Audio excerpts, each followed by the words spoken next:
नमस्कार।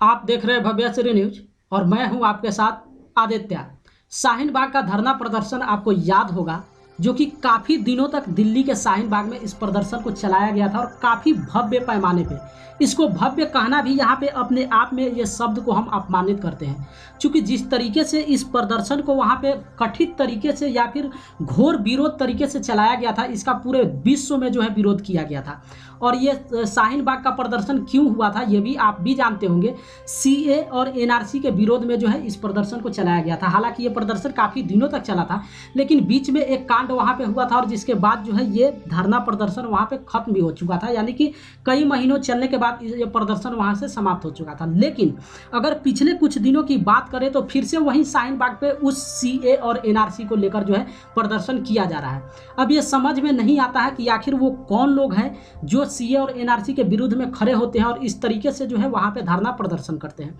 चलिए इस बात को हम साइड में रखते हैं, इसलिए हम इस शाहीन बाग के प्रदर्शन को यहाँ पे लेकर आए हैं, क्योंकि इस प्रदर्शन में एक मीडिया कर्मी को, यानी कि जो वहाँ पे उस कवर को कवरेज करने गए थे, उनके ऊपर कथित तौर पे जो है उनके ऊपर आक्रमण किया गया है और उस प्रदर्शनकारी के द्वारा जो है काफ़ी वहाँ पे बड़े पैमाने पे उनको पीटा भी गया है।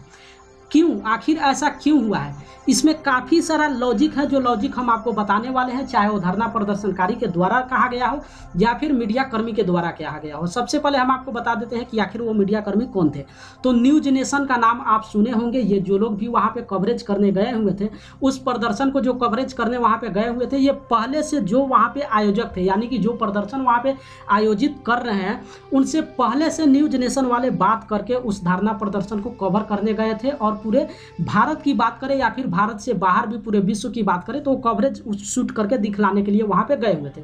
और ये पहले से आयोजक के द्वारा तय हो चुका था कि जो न्यूज नेशन के वहां पे जो एंकर है या फिर न्यूज एंकर है, न्यूज रीडर है, जो दीपक चौरसिया का नाम आप सुने होंगे, वही उस कवरेज को शूट करने गए हुए थे। और उनके साथ जो है 4-5 मीडिया कर्मी, चाहे कैमरामैन की बात करें या फिर लाइटमैन की बात करें, इस तरीके से जो वहां पे व्यवस्था होता है वो लोग भी साथ में गए हुए थे। बड़े ही दुख के साथ यहाँ पे हम आपको कह रहे हैं कि जैसे शुरू में तो उनका वहाँ पे स्वागत किया गया तालियों के साथ में, लेकिन यहाँ पे 1 मिनट ही वो वहाँ पे भाषण दिए थे, उसके बाद जो है उनके ऊपर हमला होना शुरू हो गया। और हमला इस तरीके से न्यूज नेशन के टीम पे किया गया, चाहे वो हम दीपक चौरसिया की बात करें या फिर उनके साथ जो भी कैमरामैन थे या फिर लाइटमैन थे, सारे लोगों के ऊपर जिस तरीके से आक्रमण किया गया और जिस तरीके से उनको पीटा भी गया है। और दूसरी बात हम आपको ये भी बता दें कि न्यूज नेशन का एक कैमरा भी छीन लिया गया है। इस बात को सबसे पहले आप समझ लीजिए, किसी पत्रकार के कैमरा को छीन लेना ये कितना सही है ये आप समझ सकते हैं। और दूसरी बड़ी बात, 2 कैमरा उनका था तो ये कैमरा को छीना गया। दूसरा कैमरा जो है बुरी तरीके से वहाँ पे क्षतिग्रस्त है, यानी कि वो टूट चुका है, जो कि पता नहीं रिपेयर होने के बाद वो चलने लायक है या फिर नहीं है। दूसरी बड़ी बात, उसका मेमोरी जो है वो भी निकाल लिया गया है। और साथ ही साथ ये तो कैमरा पे क्षतिग्रस्त है, लेकिन जो मीडिया कर्मी साथ में गए थे, चाहे दीपक चौरसिया हो या फिर उनके साथ जो भी टीम थे, सारे के ऊपर जो है प्रदर्शनकारियों के द्वारा जो है मारपीट किया गया। किसी तरीके से वो लोग बच के वहाँ से सुरक्षित अपने स्टूडियो में पहुँच गए। यही गनीमत समझिए कि किस तरीके से आप सोच सकते हैं कि उतना हजारों के भीड़ में या फिर लाखों के भीड़ में शाहीन बाग का प्रदर्शन, आपको याद होगा जिस समय से शुरुआत हुआ था, अगर उस समय से लेकर बात करें या फिर अभी इस स्थिति की बात करें, तो जिस तरीके से वो धरना प्रदर्शन चलता है, आप सोच सकते हैं कि कितना भीड़ जो है उनके ऊपर उठा होगा या फिर कितना हाथ उनके ऊपर पड़ा होगा। लेकिन वो अपनी जान को किसी तरीके से बचाकर अपने न्यूज रूम के स्टूडियो में पहुंचे। आज ये हम इसलिए बता रहे हैं कि एक तरफ हम कहते हैं कि जिस मीडिया की हम बात करते हैं, चाहे हम पेपर मीडिया की बात करें या फिर डिजिटल मीडिया की बात करें, यानी कि इलेक्ट्रॉनिक मीडिया की बात करें, एक तरफ अपने भारत में कहा जाता है कि ये लोकतंत्र का जो है चौथा स्तंभ होता है। और अगर उसी लोकतंत्र के चौथे स्तंभ पे इस तरीके से कार्रवाई किया जाता है, इस तरीके से पीटा जाता है, एक मीडिया कर्मी का कैमरा छीन लिया जाता है, तो ये कितना सही है, इस पे आप खुद सोचिए और समझिए और यकीन मानिए इस पे आगे जो है एक्शन कहीं ना कहीं बड़ा होने वाला है। दूसरी, इस घटना से लेकर हम आपको एक बड़ी बात बताते हैं। जब वहाँ से दीपक चौरसिया जो है अपने स्टूडियो आए, तो अपना एक वहाँ पे न्यूज का जो आयोजन है, उन्होंने फिर से एक एपिसोड वहाँ पे टेलीकास्ट किया और उस एपिसोड में कुछ लोगों को वहाँ पे बुलाया, जिस लोग में कुछ जो है उस धारणा पर जो प्रदर्शन चला रहे थे उसके आयोजक भी थे। और जो लोग वहाँ पे जिस तरीके से आक्रामित वहाँ पे भाषण दिए थे या फिर भड़काए हुए थे, वो लोग भी थे। और कुछ लोग, चाहे साधु संत की बात करें, यानी कि इस तरीके से हर ग्रुप से वहाँ पे व्यक्ति को बैठाया गया था और लाइव डिबेट किया गया। अब उसमें जो प्रदर्शनकारी थे, यानी कि जो शाहीन बाग के वहाँ पे प्रदर्शन चला रहे हैं जो आयोजक हैं, उनके तरफ से ये कहा गया था कि आप बिना अनुमति के, यानी कि जब दीपक चौरसिया वहाँ पे पहुँचे थे तो बिना अनुमति के कैसे पहुँच गए। जबकि दीपक चौरसिया की तरफ से साफ साफ ये कहा गया है कि जो भी वहाँ पे मीडिया की तरफ से जो व्यक्ति वहाँ पे गए हुआ था, पहले से वहाँ पे वो इन्फॉर्मेशन लेकर, यानी कि उनको बताकर या फिर पहले से लिखित के रूप में जो है वहाँ पे वो उस कवर को कवरेज करने गए हुए थे। अब दूसरी बात आती है, चलिए अगर कोई प्रदर्शनकारी वहाँ पे शाहीन बाग पे सीए और एनआरसी के खिलाफ में वहाँ पे चला रहा है, तो ये जो आयोजक का कहना है कि एक मीडिया कर्मी को किसी भी जगह शूट करने के लिए या फिर कवरेज लेने के लिए क्या आयोजक का परमिशन की जरूरत है। आप इस बात को समझिए कि भारत में एक मीडिया कर्मी को किसी धरना प्रदर्शन को दिखाने के लिए किसकी वहाँ पे इजाज़त की ज़रूरत है।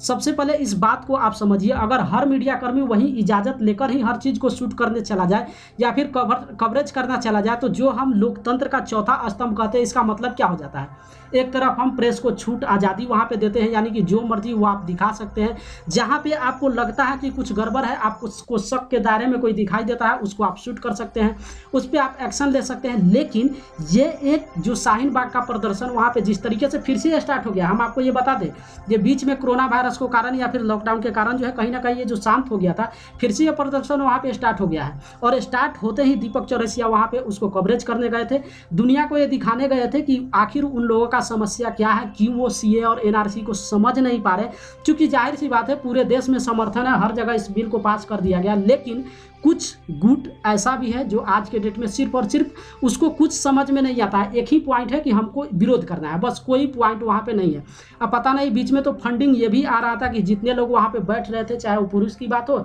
या फिर महिला की बात हो, बीच में तो ये भी वहाँ पे आया हुआ था